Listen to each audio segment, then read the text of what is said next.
Alright guys, welcome back to the channel. So a lot of you guys have tuned into the first part of this video, which was doing the rough-in for these halo thin LED lights. So this is sort of part 2, and this is actually getting them installed in the ceiling. So I've got the ceiling all painted now, so I've got one coat of primer on there, and I've got 2 coats of ceiling paint on there.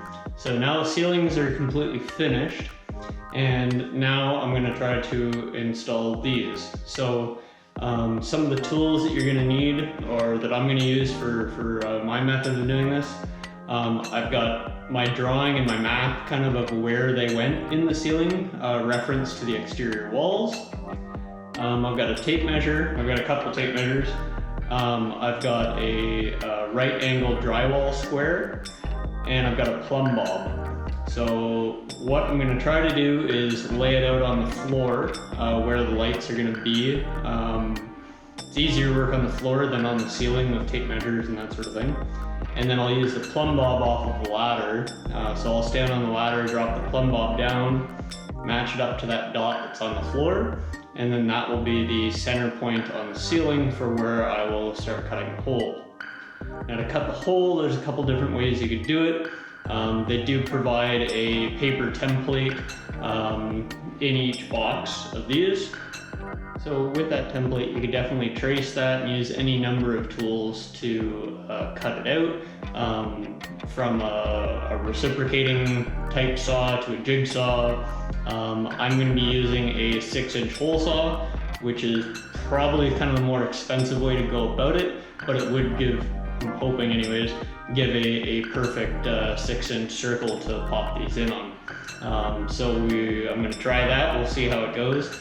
The other thing too that I've got that might be a little unique to this is I have done blown in insulation on top of the drywall.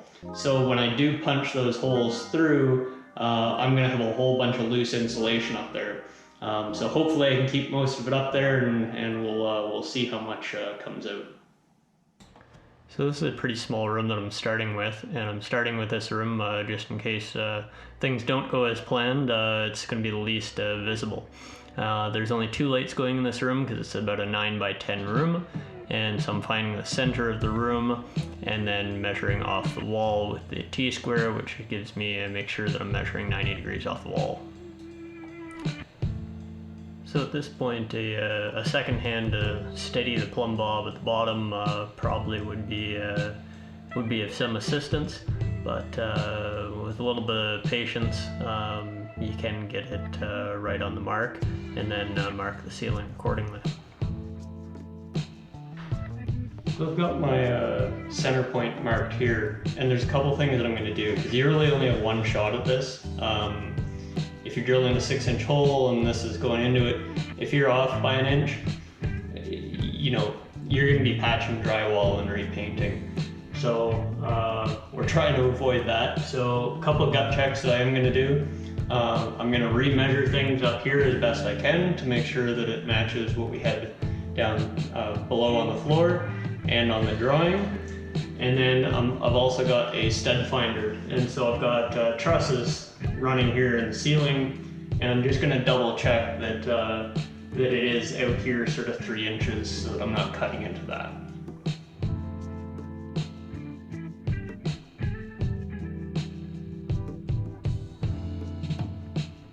So I did make a minor correction. I was just off by maybe 3/8 of an inch or something like that on sort of this dimension. This dimension to the wall, everything was good. And then when I did the stud finder, I found that this is the edge of the truss, so there'll be a truss running right here. And we got 3.5 inches. So that'll be perfect, so we'll come in about 1/2 inch to the right of the stud. Alright, so now for the moment of truth. Hopefully this is right where we need it.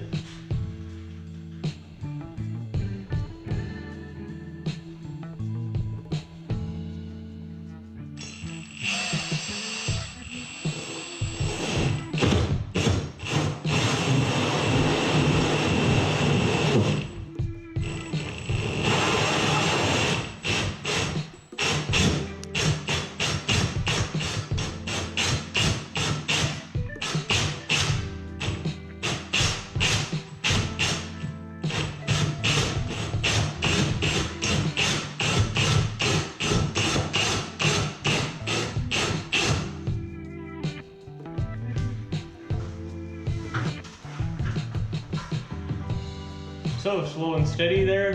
Does make a pretty good mess. And now we gotta go up, try to feel for the wire, and then we can connect to the light.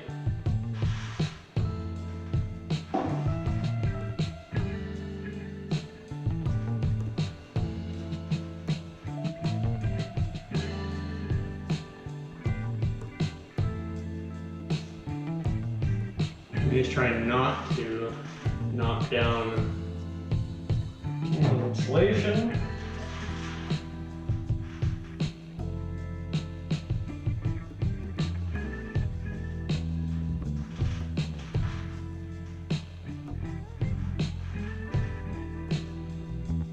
Make sure I got the prongs set up the right way.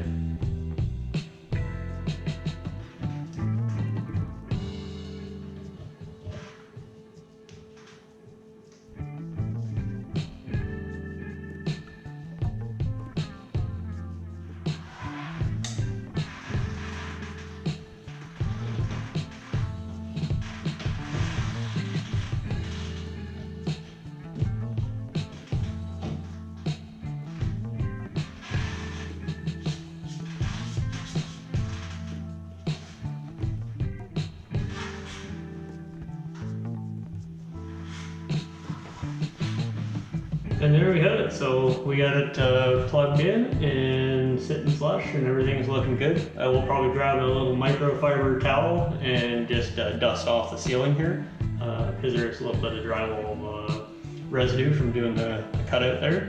But that's all you need to do here. I've just got another, I think I got another 15 or so of these to go. So it is a little nerve-wracking, I'll have to admit for myself. Trying to make sure that they're in the right place, and it's been several weeks since I actually installed the boxes and got everything wired up and did the map for kind of where these need to be. So first one's done and lined up perfectly, so 15 more to go. So this is the next bedroom, or we're actually using it as a craft room. So we've got we're going to be putting some more lights in this one. This one's about 10 feet by 11.5 feet, and we're going to be putting 6 lights in it to make sure that it's really well lit for the activities we're going to be doing in it. And this is just kind of the whole process from a different angle, so you got another perspective. But if you did enjoy this video, please give it a like. It helps me out immensely. And as always, if you do have any questions, please don't hesitate to leave them in the comments below, and I will absolutely get back to you. I've been trying to get back to everybody who has questions, and anybody that I can maybe help out with this. And if you haven't already, please check out my other video where I show you how to install the rough-in boxes that these LED lights plug into. And then also I'll have a video coming up with wiring of the switches to turn these on and off.